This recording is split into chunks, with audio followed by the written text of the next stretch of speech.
Привет! Приближаются новогодние праздники. Мы встречаем их в кругу своих близких, друзей, ну и, конечно же, домашних любимцев.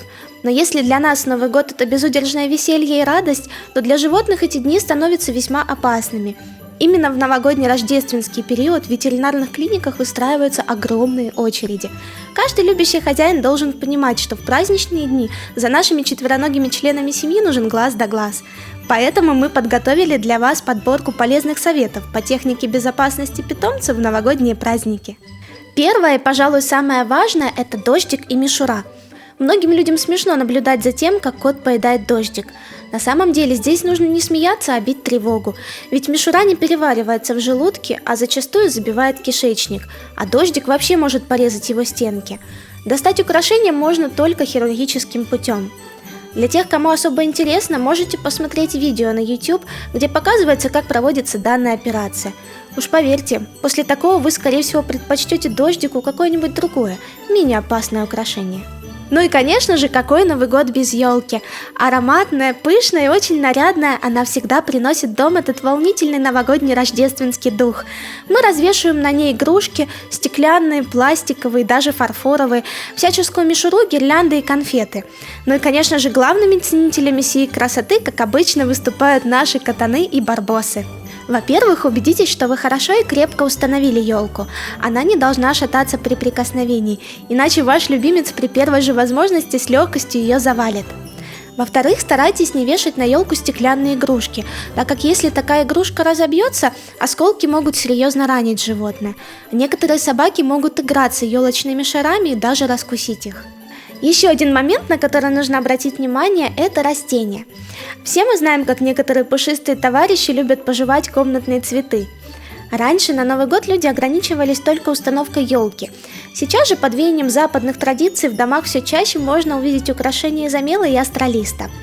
Друзья, будьте осторожны. Эти два растения при проглатывании могут вызвать у животного тошноту, рвоту и диарею. Как вариант, украсить дом искусственными растениями. Конечно, есть шанс, что какой-нибудь любимец проявит интересы к ним, но это уже не так рискованно. Также не забывайте вовремя убирать опавшие елочные иголки, ведь есть индивидуумы, которые умудряются поедать и их. Продолжая тему декора, желательно воздержаться от украшения елки шоколадными конфетами, если у вас в доме пес-сладкоежка. В крайнем случае их можно развесить ближе к верхушке елки. Осторожно следует украшать дом и электрическими гирляндами. Лучше развесить их в таком месте, чтобы шкодливая лапа не достала до них. В противном случае появляется риск того, что питомца может ударить током в процессе игры или жевания проводов.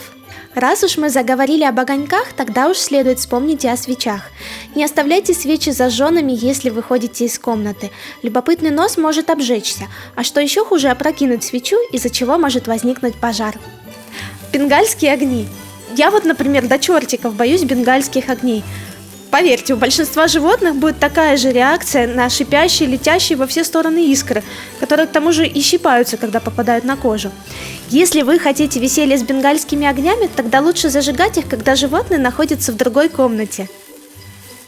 Еще один страшный момент для питомцев в новогодние праздники – это фейерверки и петарды. Возможно, и есть животные, которые практически никак не реагируют на звуки взрывов, но в большинство это вселяет невероятную панику и страх, так как слух у животных намного тоньше и чувствительнее, нежели у человека. Как же подготовить любимца к внезапным громким звукам? В первую очередь позаботьтесь о шумоизоляции. Не открывайте окна во время салютов. Лучше задвиньте шторы. Можно на время закрыть животное в комнате, где и вовсе нет окон. Вы также можете заранее дать собаке или коту легкое седативное средство, только сперва проконсультируйтесь с ветеринаром, какое именно.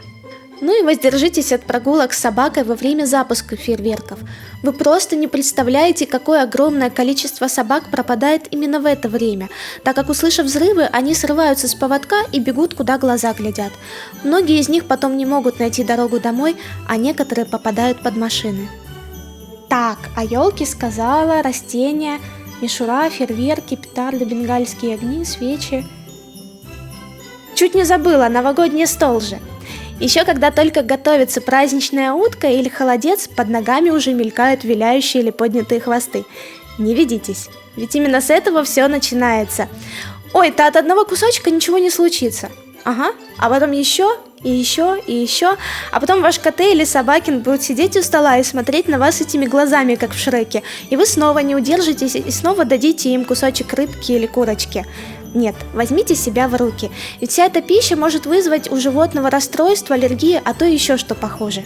Также следите за тем, чтобы любимец сам не накормил себя, стащив со стола какую-нибудь вкусность. По окончанию торжества убирайте все остатки блюд, не оставляйте их на столе до утра, иначе пушистые проглоты тут же воспользуются таким случаем. Не забывайте и о гостях, ведь даже если вы, такой сознательный хозяин, не будете подкармливать животное, то наверняка найдется товарищ, на которого подействует этот жалобный взгляд и виляние хвостиком. Предупредите гостей сразу, что животные не голодные, питаются хорошо и им ничего нельзя давать со стола. Кстати, о гостях. Они могут уделять чересчур много внимания питомцам и попросту затискать их. Иногда все заканчивается царапинами и даже покусами. Особенно это касается животных-интровертов, которые от природы не склонны к общению с людьми, тем более чужими. И тем более пьяными. Так что у животных обязательно должно быть место, куда они смогут сбежать от такого навязчивого общения. Пусть это будет другая комната, куда гости не будут заходить. Друзья, мы желаем вам и вашим пушистикам легкого, беспроблемного и веселого Нового года.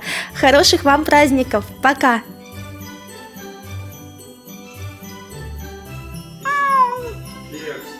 Ну что? Привет!